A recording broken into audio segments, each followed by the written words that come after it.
I know. Were they not fabulous? Okay, calm down, everybody. Take a deep breath, because now we have more in store for you. Joining us today for the theme of generosity are our three members, Rick Dykes, Sid Ryder, and Bob Harmon. They have been invited to speak to what UUCJ means to me and why I support this spiritual community. Rick Dykes joined UUCJ about 3 years ago, but has deep roots with UU. Rick uses his green thumb with our green sanctuary garden out front, Tree Hill, and performs many odd jobs around our building and grounds. Sid Ryder has been a member of UUCJ since 2010. Among other projects here at UUCJ, Sid is best known for her work as the chocolate lady with the Unitarian Universalist Service Committee. And you'll be coming up soon, right, Sid? Oh, yeah.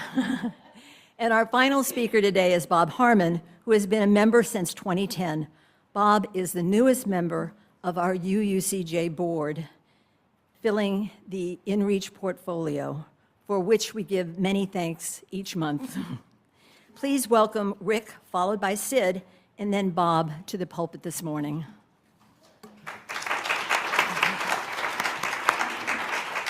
Rick, up here. Good morning. First of all, I want to talk to you about my shirt. I got this shirt at a drug prevention conference in Idaho in 1996. And I wore it today because of the message on the back.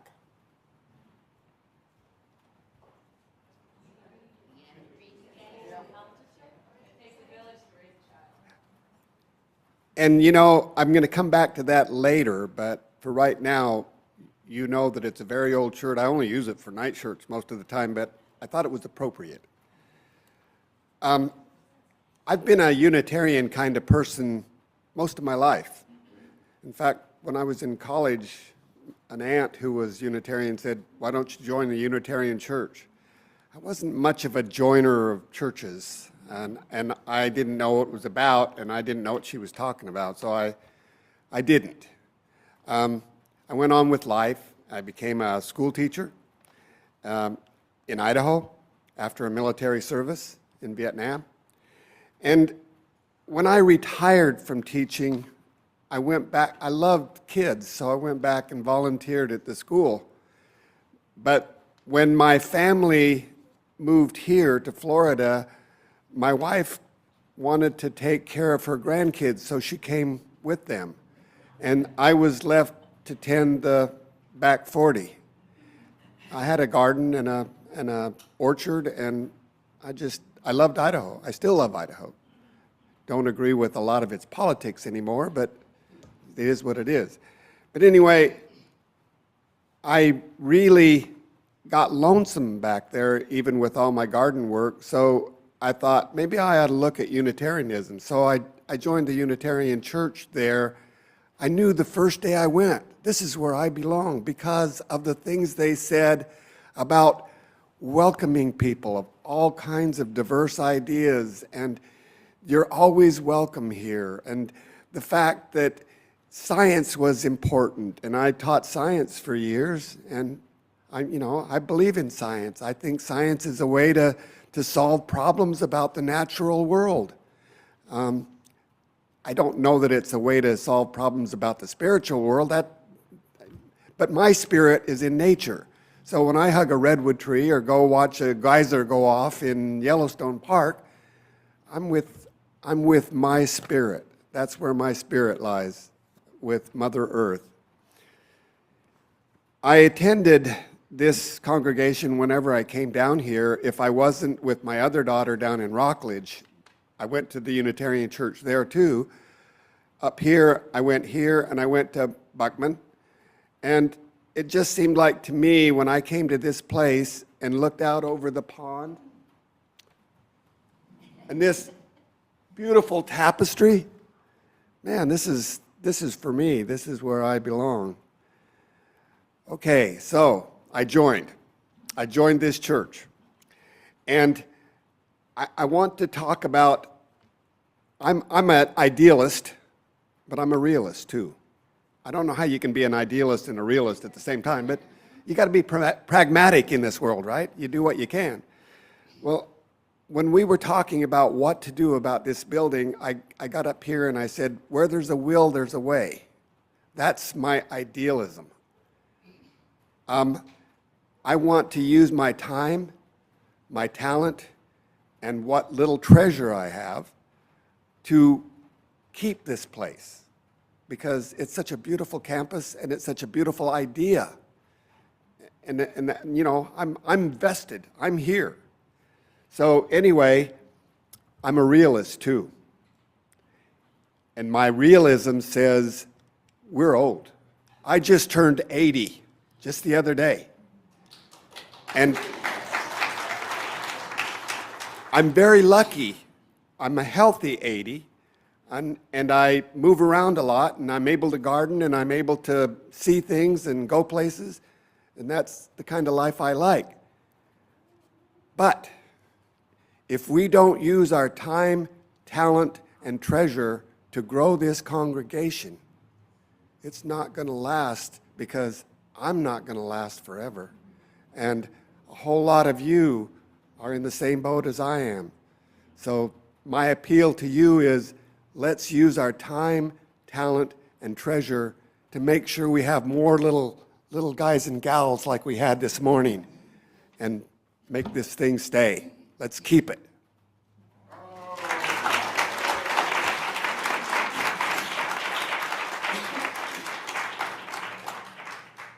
And now we welcome Sid. So good morning. My real name is Cynthia Louise. It's a formal name, but a friend created Sid for me in 7th grade, and I thought it was a great pen name because I was going to be a journalist, but I didn't realize I was going to end up teaching, and I haven't finished my book yet of shenanigans. You'll have to wait for that. So Sid still suits me. When I was interviewing here in Jacksonville in 2009, one principal looked over my resume and asked if I was running from the law. The trajectory from Pennsylvania to Boston, to Seattle, to the Dominican Republic, back to Pennsylvania, and now searching for a job in Florida did look a bit unusual. I assured him it was my love of travel and adventure. But there were other valid reasons for the changes, mostly relating to my passions, and that brings me to today's topic, why I support UUCJ and how it relates to my values. I've heard it said to see what you value, review how you spend your money. Does anyone here ever get those categorized spending lists from their credit card company? And I've received a few, and they're pretty eye-opening. But mine do reflect my passions, and I can see that after paying my essential bills, I thoroughly enjoy traveling to see friends, supporting the arts, updating my little fixer-upper home on the river, and giving my money away to an array of charitable causes, including friends and family, and this church. When I was in my early teens, my mother compared me to an alley cat that could not stay home. Some of you can confirm that that's still true. There's also quite a few ex-boyfriends that have been perplexed at my constant need to move on. Wisely, I did not choose to marry. That's not to say there were no great loves or heartbreaks, but I did accumulate a family, just not in the traditional way.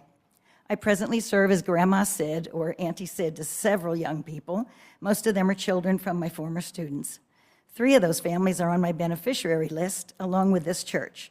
They are my adopted families, just as this congregation, this lovely, liberal oasis, has become dear to me. Before I secured the job and bought my home, I made a few trips to Jacksonville in 2008 and 9. And on one visit, I made my way here, went online and found it, took photos outside. Little did I know, as I marveled at the architecture, that there'd be such interesting and compassionate people inside. On another visit, I heard John Young speak and listened as the congregation offered feedback after the sermon. That was a new kind of service to me. I had visited UU churches in Seattle and Boston, but they didn't seem as welcoming. Most of my life, I've been a member of the UCC, the United Church of Christ. They've been described as liberal cousins to Unitarians, although my home church was not exceedingly liberal. But the playground instructor during my middle school years was a political science major who later became a UCC minister, and his influence helped me navigate those turbulent 60s. Tim's view of Jesus as a common man and peacemaker was practically Unitarian. My father always blamed Tufts University in Boston for my liberal conversion, but really it was those long talks with my friend Tim. I spent a year as a VISTA volunteer after college and before grad school. That organization is now AmeriCorps, but back in the day, it was Volunteers in Service to America, sort of a Peace Corps in the United States. You served your country in a variety of settings with very minimal pay. And since I'd been blessed with a family that could send me to college, it seemed important to give back. My VISTA year taught me that government jobs are full of frustrating policies and paperwork, and I might serve our country better in a classroom. So my move from Boston to Seattle was dramatic. I had no personal connections there, but I had visited for a couple days and fallen in love with the peaceful diversity of the people.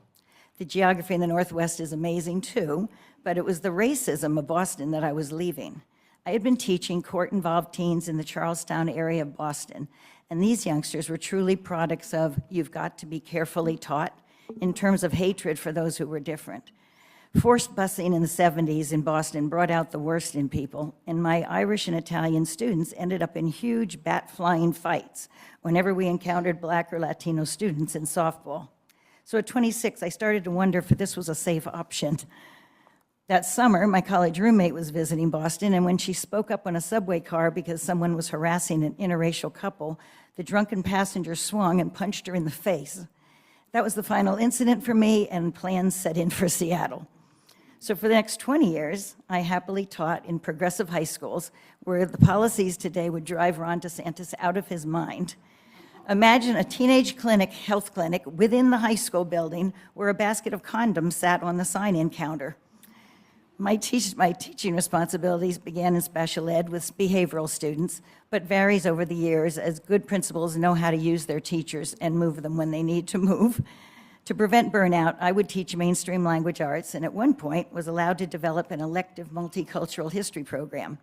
I brought in an array of diverse speakers, took field trips, required every student to attend an event of a culture other than their own. They had to report back to the class on the experience, and they often told me that every student should be required to take that class.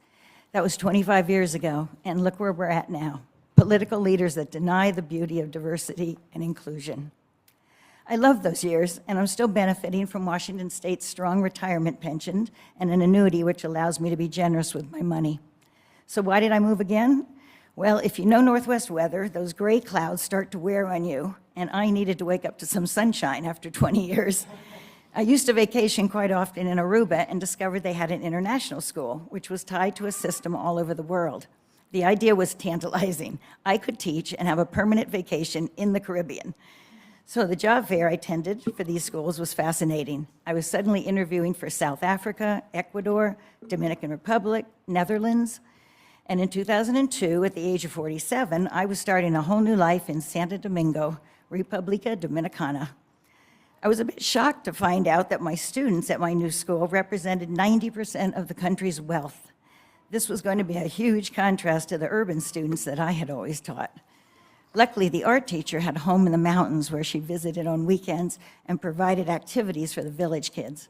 She also helped a local Haitian priest who was trying to provide livable conditions for the Haitian workers on the sugarcane bateys. So I could talk all day about those experiences that I had with this generous woman during my 2 years there. It's the reason that I now run our UUSC campaign to raise money for global justice. The abundance we have in our country is so immense when compared to many other countries. Our church provides many opportunities to continue the passion that I've held through my lifetime. Through iCare, I sit on our neighborhood accountability board to help young first-time offenders. I bring my grocery donations so that Carlos can keep our Arlington Food Bank supplied. I volunteer with Meg on Read USA activities. I march in our MLK and our gay pride parades, sing in our choir, and send handwritten greetings to first-time visitors so they can experience the warmth of this congregation. The parties I've offered through the service auction help me share some of my passions, like kayaking and piano sing-alongs. It's important for us to have relaxed time together.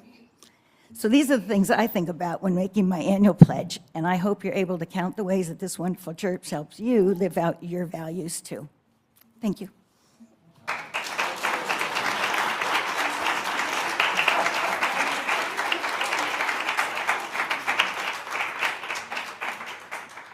Thank you, Sid, and welcome, Bob.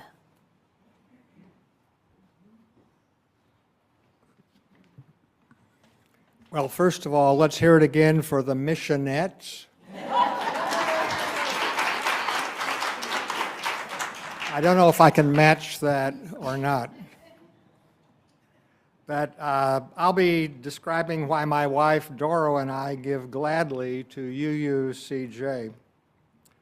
I grew up in Springfield, Illinois, which is known as the land of Lincoln. And Abe Lincoln is one of my heroes.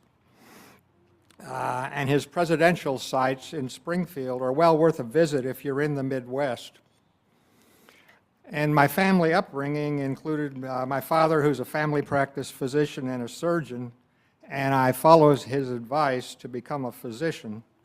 My specialty, however, ended up being public health. But he and my mother also expected that we would go to our Methodist church and Sunday school often. So when I moved to Jacksonville in 2006 to lead the Florida Department of Health in Duval County, I looked for a church and started with Methodists, but they were a little too fundamentalist for my liking here in the South.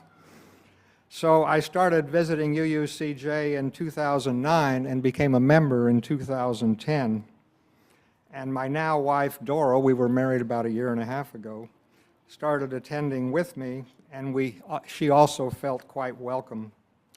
So what do we like about UUCJ?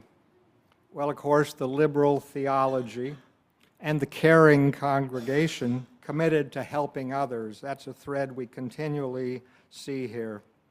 But also the congregation's resilience through adversity, such as minister turnover and or repairs to our campus, but also our participation in interfaith activities like One Jacks and iCare.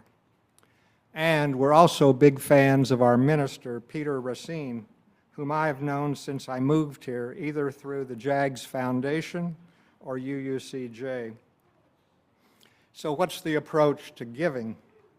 Well, I retired about 2 years ago from Cerner Corporation, a big health IT company. And I've been able to pay more attention to philanthropy. And UUCJ is one of my largest annual donations, and that's a big reason why I agreed this year to serve on the board and become more involved in its strategic direction. So we donate to more than 20 organizations, including local and national nonprofits like Sulzbacher or Doctors Without Borders, academic institutions like UNF, or my two alma maters, Johns Hopkins and Washington U in St. Louis, but also health-related organizations, my specialty society, the American College of Preventive Medicine, but locally also the Duval County Medical Society Foundation.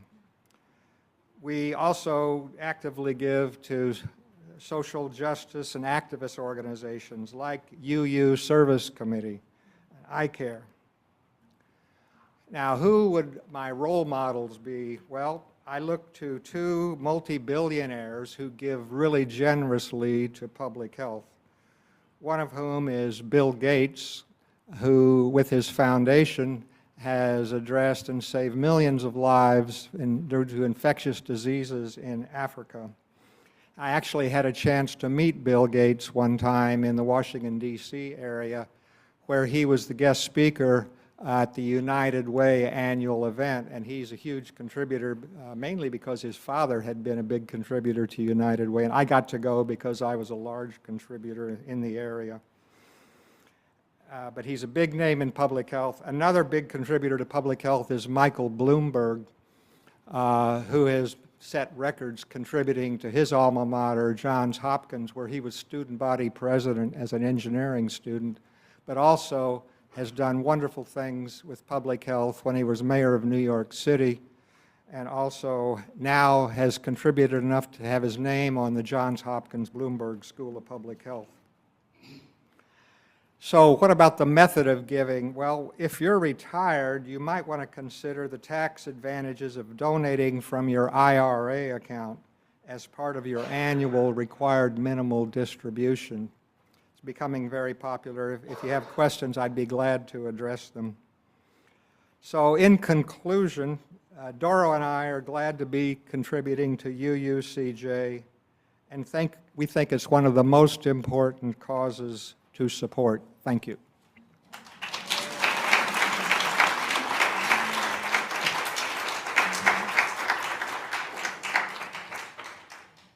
Thank you to our three guest speakers today. Isn't it amazing? I don't know how long or often we've done this, but when I hear members' stories come forward, this is one of my favorite services all year long, is hearing people's hearts and minds, and they come together and how they got here, which is absolutely amazing. So thank you for sharing those stories with us today. Deeply appreciated.